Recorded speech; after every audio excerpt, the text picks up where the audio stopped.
দর্শক আসসালামু আলাইকুম। আমি ডক্টর আহমেদ নাজমুল আনাম, শিশু কিশোর নবজাতক এবং শিশু হৃদরোগ বিশেষজ্ঞ। বরাবরের মতো আপনাদের সবাইকে স্বাগতম জানাচ্ছি। দর্শক, আজকে যে ভিডিও সেটি অত্যন্ত ইন্টারেস্টিং এবং অনেক সময় মা বাবারা আমাদের কাছে জিজ্ঞেস করেন, স্যার আমার বাবুকে কোন কোম্পানির কোন বিস্কুটটা দেবো, তাহলে আমার বাবুর জন্য কোন বিস্কুটটা ভালো, আজকে সেটা নিয়ে আলাপ করব।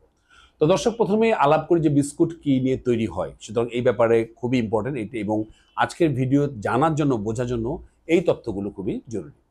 তাহলে আমরা যেটা বলি যে আপনারা জানেন যে যে কোনো কিছু ময়দা বা আটা তৈরি হয় গম থেকে, এবং গমের যে যে গমের যদি একটা বীজ আমরা বিশ্লেষণ করি, এর তিনটে লেয়ার আছে। বাইরের লেয়ারটি ব্র্যান, তারপর এটা হচ্ছে জার্ম, আর তারপর হচ্ছে গিয়ে এন্ডোস্পার্ম। তাহলে যেটি আমাদের আটা, আমরা যেটা বলি, আমরা যে আটা যে বলি আটা রুটি খাই, সেই গম থেকে কিন্তু আটা যে তখন তৈরি হয়, এর ভিতরে প্রয়োজনীয় সকল গুণাগুণই থাকে। কারণ এই আটাগুলোকে যখন আমরা আমরা গমকে প্রসেস করে আটা তৈরি করি, তার ভিতরে বাইরে যে ব্র্যান এবং জার্ম এবং এন্ডোস্পার্ম তিনটাই থাকে। এবং আপনারা জানেন যে বাইরে যে ব্র্যান এবং জার্ম, এই যে দুই লেয়ার, যে খোলস, সেই দুই খোলসের ভিতরে মেইনলি ফাইবার বা ফাইবারটা থাকে, প্রোটিন, ভিটামিন, মিনারেলস থাকে। সুতরাং আটার ভিতরে সকল গুণাগুণই থাকে, কারণ আটা অত বেশি প্রসেস করা হয় না। কিন্তু যেটা সমস্যা হচ্ছে, যেটা বিস্কিট যেখান থেকে তৈরি হয় ময়দা থেকে, যেটা আমরা বলি রিফাইন্ড বা এনরিচড হুইট ফ্লাওয়ার, অর্থাৎ সেখানে কিন্তু এই বাইরে যে দুই লেয়ার ব্র্যান এবং জার্ম লেয়ারটাকে মেশিনে প্রসেস করে তুলে ফেলা হয়। তাহলে যেই দুই লেয়ার থেকে আপনার বাবুর জন্য প্রয়োজনীয় প্রোটিন, ভিটামিন, মিনারেলস এবং ফাইবার, যেগুলো প্রয়োজন, অত্যন্ত প্রয়োজন, সেগুলো কিন্তু তুলে ফেলা হয়। তাহলে ময়দার ভিতরে, যেটা আমরা বলি, ময়দার ভিতরে আসলে প্রয়োজনীয় তেমন কোনো ইনগ্রেডিয়েন্টসই থাকে না। তাহলে ময়দা আমরা কেন খাচ্ছি? এটি দুটো সুবিধা আছে। এই সুবিধা কার?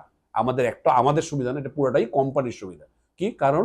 এই যে এন্ডোস্পার্ম, যেটা থেকে এই দুইটা লেয়ার থেকে ব্র্যান্ড এবং জার্ম তুলে ফেলার পরে থাকে এন্ডোস্পার্ম।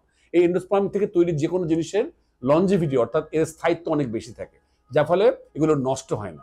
তাহলে কোম্পানির লাভ হবে, যত বেশি দিন টিকে থাকবে তাহলে তত তারা বেশি বিক্রি করতে পারবে, এবং এটা অত্যন্ত টেস্টি হয়। আটা কিন্তু অত টেস্টি না, আপনারা জানেন যে ময়দা খেতে যতটা ভালো লাগে।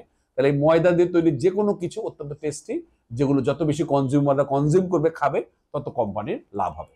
তাহলে আপনি বুঝতে পারছেন যে আটা এবং ময়দার মতো বিরাট বড় স্বাস্থ্যগত দুটি ঝুঁকির পার্থক্য রয়েছে। একটিতে প্রয়োজনীয় প্রোটিনস, ভিটামিনস, মিনারেলস সবকিছু আছে আটাতে, কিন্তু ময়দা, যেগুলো আমাদের বিস্কিট বা যে কোনো যেগুলো আমরা প্যাকেট জাতীয় খাবার খাই, সবকিছু ময়দা দিয়ে তৈরি, এবং তার ভিতরে কিন্তু কোনো রকম প্রোটিন, ভিটামিন, মিনারেলস নাই। আর কি ক্ষতি হতে পারে? আরো ক্ষতি হতে পারে, এই বিস্কিটগুলো যখন তৈরি করা, এর ভিতরে অ্যাডেড সুগার দেওয়া হয়।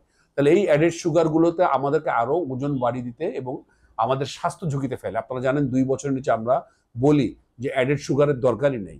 তাহলে আপনার বাবুকে আপনি যখন অযাচিতভাবে বিভিন্ন বিস্কিট দিচ্ছেন, বিভিন্ন কোম্পানির বিভিন্ন বিস্কিট, আমি নাম বলতে যাচ্ছি না, আমি যেগুলো কমনলি অ্যাভেলেবল সে সমস্ত বিস্কিট নিয়ে আমি কথা বলতে চাই। তাহলে সেখানে কিন্তু অযাচিতভাবে বেশি চিনি দেওয়া আছে, যা আপনার বাবুর স্বাস্থ্যে ঝুঁকি ফেলতে পারে। 3 নম্বর, এর ভিতরে স্যাচুরেটেড ফ্যাট আছে। এই স্যাচুরেটেড ফ্যাট কিন্তু আপনার বাবুর কোলেস্ট্রল বাড়িয়ে দিতে পারে। তার ফলে প্রেশার, অনেক বাচ্চা আমরা দেখছি স্থূল বা মোটা হয়ে যাচ্ছে। এখন আপনারা দেখছেন যে অ্যাভারেজ বাবুরা কিন্তু বেশ মোটা। স্কুলে আপনি যদি কোনো একটি স্কুলে বা বিদ্যালয়ে যান, দেখবেন অনেক মোটা বাচ্চা পাওয়া যাচ্ছে, এবং তাদের খাদ্যাভ্যাসে আপনারা দেখবেন অযাচিত এই ধরনের খাবারগুলো আছে। সবসময় মনে রাখবেন, যে কোনো প্যাকেটজাত খাবার সাধারণত খারাপ, কারণ এর ভিতরে বিভিন্ন প্রিজারভেটিভস আছে।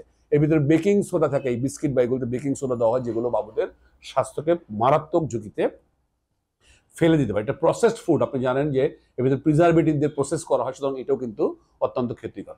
আমরা সহজভাবে বলি এগুলো ক্যালোরি ডেন্স কিন্তু লেস নিউট্রিয়েন্ট, অর্থাৎ আমরা বলি এমটি ক্যালোরি জাতীয় খাবার। এর ভিতরে আপনি প্রচুর ক্যালোরি হয়ে যাবে, বাবু ফুলে মোটা হয়ে যাবে, কিন্তু প্রয়োজনীয় যে নিউট্রিশন, যে প্রোটিনস, ভিটামিনস, মিনারেলস, ফাইবার, সেগুলো পাবে না। এই যে বাবুদের যে কনস্টিপেশন বা কষা পায়খানার মূল কারণ, এর একটি কারণ কিন্তু যে সমস্ত বাবুরা অযাচিতভাবে এই ধরনের ফাইবারলেস খাবার খায়, যেমন বিস্কিট, অতিরিক্ত দুধ যারা খায়, বিভিন্ন এনার্জি ড্রিঙ্কস যারা খায়, তাদের শরীরে ফাইবার কম থাকে, তাদের পায়খানা কষা হতে পারে। সুতরাং আমি মনে করছি যে এতগুলো কারণ আপনার বাবুকে যদি আপনি বিশ্লেষণ করেন, কেন বিস্কুট তৈরি হয় ময়দা দিয়ে, যেটি স্বাস্থ্যসম্মত নয়, এর ভিতরে অ্যাডেড সল্ট রয়েছে, এটার ভিতরে প্রিজারভেটিভস রয়েছে, এটা একটা রিফাইন্ড প্রোডাক্ট, এর ভিতরে স্যাচুরেটেড ফ্যাট আছে, এতগুলো ক্ষতি যেখানে আছে সেটা আমার কোনো দরকারই নেই। হ্যাঁ, আপনি বিচ্ছিন্নভাবে বিস্কিট দিন, স্ন্যাক্স হিসাবে দিন, আমি মানা করবো না, কিন্তু রেগুলার অযাচিতভাবে যদি আপনার বাবুকে বিস্কিট বা এই ধরনের ময়দা জাতীয় প্রোডাক্ট খাওয়ান, প্যাকেট জাতীয় প্রোডাক্ট যেগুলো বাজারে পাওয়া যায় সেগুলো খাওয়ান, তাহলে কিন্তু বাবুর মারাত্মক স্বাস্থ্য ঝুঁকি হতে পারে।